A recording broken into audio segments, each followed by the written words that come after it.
voulais tester un nouveau setting au niveau du son. Donc j'espère que ça va vous apprécier le concept. Donc là, on va se pencher vers le duo Gigi de Code Lyoko, c'est-à-dire le duo entre Jérémy et Jim Morales.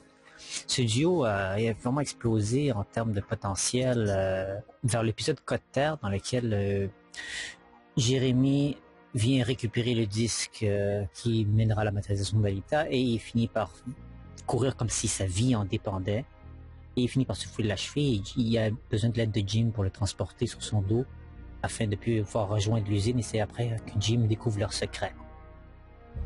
Et tout ça, ça s'en va jusqu'à l'épisode 74 de la saison 4, dans lequel on voit cette fois-ci le cas inverse, que Jérémy sauve la vie de Jim, qui lui est blessé au genou. Et ils ont différentes visions sur comment survivre dans la nature et tout ça. Donc c'est vraiment un épisode intéressant. Et aussi ça met la dynamique à la fin de la photo, le respect, parce qu'il n'y a pas eu de retour dans le passé dans cet épisode-là. Donc Jim se souvient de ce que Jérémy a fait pour lui. Et peut-être que c'est une façon pour Jérémy de dire voilà, l'attaque n'était pas très dangereuse, donc on peut se permettre de ne pas reculer dans le temps. Et je veux gagner le respect de Jim. Je pense qu'au fond de lui, Jérémy a toujours voulu avoir le respect de Jim. Et c'est ça que je trouve fascinant en fait avec ce duo. C'est, si vous entendez, c'est des scénaristes, c'est des créateurs, des gens qui font partie du projet Code Lyoko qui écoutent cette vidéo-là en ce moment. Il faut arrêter avec les stéréotypes pour la saison 5. Il faut arrêter, voilà, Sissi qui est la fille du proviseur et qui obtient toutes les faveurs et qui est un petit peu sotte, qui se fait avoir.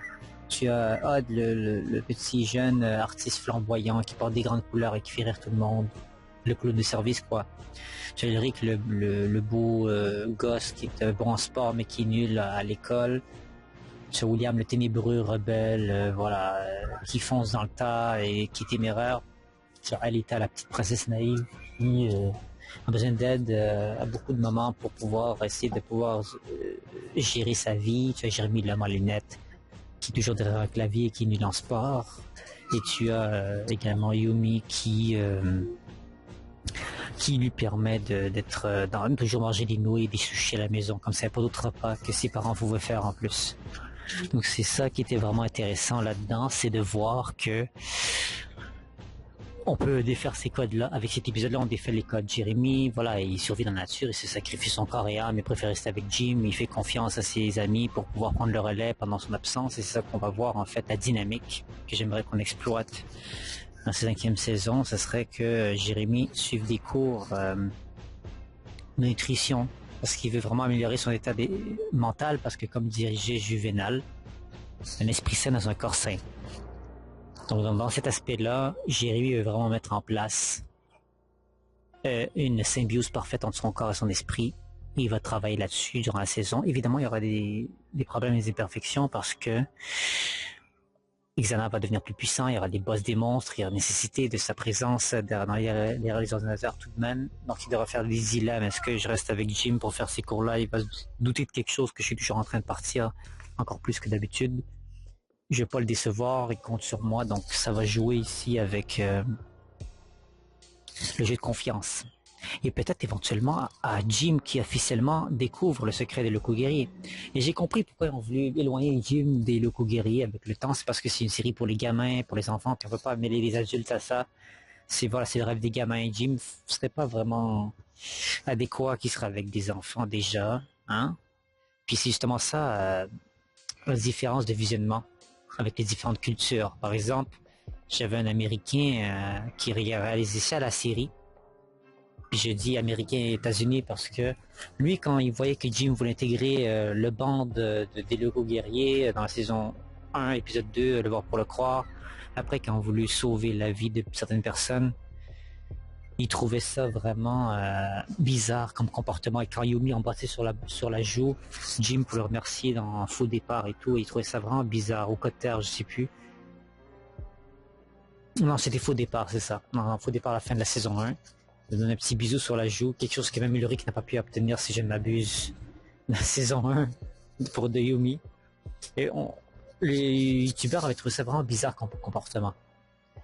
Puis il y a des gens, il fallait qu'ils expliquent dans les commentaires que c'est différent au niveau culturel. En France, on manifeste notre salutation, la manière dont on remercie quelqu'un par la bise. Voilà, on fait la bise, hommes et femmes se font la bise. Quand on est Italie, les hommes doivent se faire la bise et tout. Donc c'est une pratique qui est courante en fait dans la culture européenne. Peut-être pour les Américains d'Occident, c'est différent pour l'Amérique, ce genre de pratique. Moi, personnellement, quand j'étais petit, j'ai jamais eu de problème, jamais vu quelque chose de bizarre dans le comportement de Jim avec les enfants.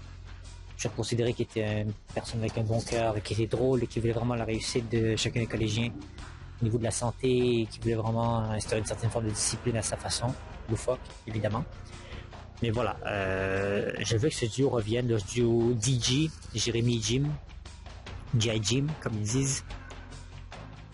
Je pense vraiment qu'on peut faire quelque chose de beau là-dedans et laisser la relation se fructifier de plus en plus. Tu vois, comment j'ai vu, parce que je suis en train de réaliser la saison 1, beaucoup de personnages secondaires ont été mis en avant dans la saison 1. Mais là, on peut faire la même chose avec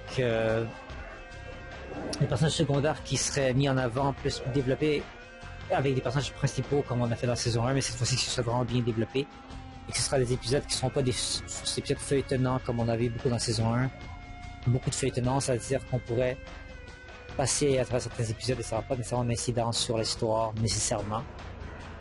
Mais là, ça sera vraiment des épisodes en continu, comme à la partie de la saison 2, ça continue continuellement. Les 5 épisodes, il faut voir là avant pour pouvoir comprendre de quoi il est question. Et c'est là que Code Lyoko est devenu une série très très bonne. La saison 1, la saison 2, ok, on augmente de cran, on augmente de niveau en termes d'écriture, en termes de qualité. Donc voilà, ça sera un sujet pour une autre fois. Et j'ai hâte de vous faire une vidéo dans laquelle ça va s'intituler pourquoi j'adore Code Lyoko. Donc restez à l'affût pour les prochaines semaines, ça pourrait arriver. Et voilà. J'aurai d'autres épisodes de la saison 5 en tête à vous dire et des théories diverses. Donc restez à l'affût, abonnez-vous et on se dit à bientôt.